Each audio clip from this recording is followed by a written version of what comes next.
Okay, in today's video, we're going to be talking all about the different ways that you can go about incorporating your company logo into your videos.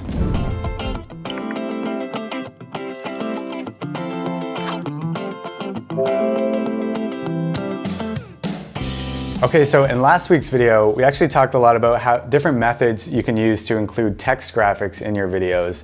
The methods that we cover today on how to include your logo in your videos are going to be a bit similar, but also a bit different because, logos typically come at the end of the video.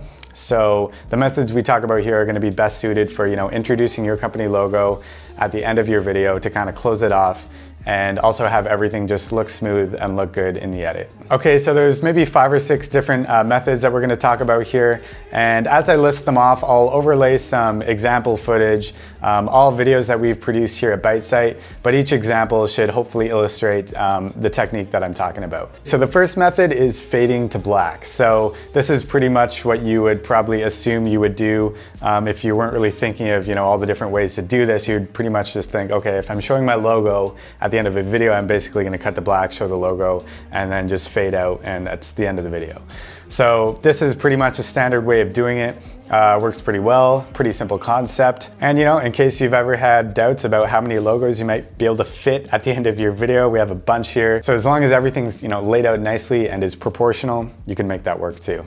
Okay, and besides that, you can also fade to white. So this is pretty much useful just when you have maybe a black logo. It's just not going to show up on black at all. So if you put it on white, that's going to be better. And besides that, white can just feel a bit more happy, a bit more cheery. Black is a bit, maybe comes across as more serious or more cinematic. We've had people request their logos to be on white rather than black, even when it's not totally necessary, because it does kind of just give off a bit of a different tone to end out the video. So fading to black, fading to white, very simple ways to just, cut your logo at the end. And just another note about, whether you want to use a black background or a white background, you can also just change up the color of your logo if it's not suiting. If you really want a black background and your logo happens to have some black elements in it that get lost in the black background, you can feel free, of course, if you have permission from whoever, to change up that logo and just make it all white or something in order for it to stand out. We've definitely done that before at BiteSite. We just changed the color of the logo so it works with whatever background that we want to use. Next is just overlaying the logo on top of your footage. So at the end of your video, when you want to bring up your logo, you don't cut away to black or cut away to white. You just plan it in the edit so that final shot is the shot that you want your logo to be overlaid over, and you just place your logo there. Of course, the shot needs to be a particular, have the right ingredients, the visual components for the logo to show up on the shot.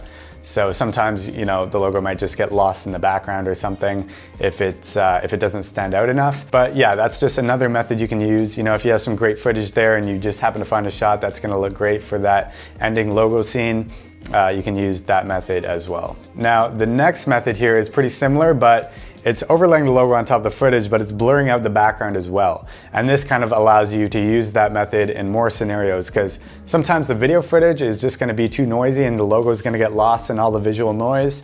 So if you just blur that out and place your logo on top of that, and this can just be a really nice way to end out the video, show your logo while not cutting away to black and taking the focus off of the story or the visual elements of the video. You can stay locked on that, show your video, and then just end on that, and that's the end of your video. Okay, next is incorporating your logo into the action of the video footage. So this is generally going to require a bit more planning, a bit more creativity, you might say, and it's pretty much just having something in the shot kind of wiping away either somebody in the shot and walking out of the shot, or for the example here, having a laptop closing, and just having your logo kind of revealed behind that visual wipe. So it's using, cool little techniques like that to just end your video on a strong note. And not that cutting to black is a bad thing, but it's kind of just, keeping the energy up right to the end of the video and ending on a nice, strong note.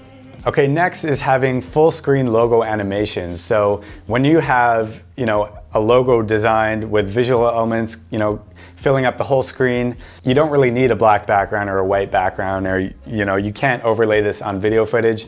It's almost like your logo becomes a little mini video in itself to end off your main video. And this can just be a great way to add a lot of, production value to your video and make your logo, really stand out at the end if you're really wanting people to kind of remember the name of the company or you're really wanting that branding to be very strong at the end of the video. Okay, so that covers some different ways to incorporate your company logo into your videos. When it's all said and done, you can just cut to black and do that if you want to save on time and stuff, or if that's just most suited for the situation. But hopefully, if you're editing your own videos and you want to include your logo, this kind of just broadens your horizons on what the different possibilities are. And thank you for watching, and we'll see you in the next one.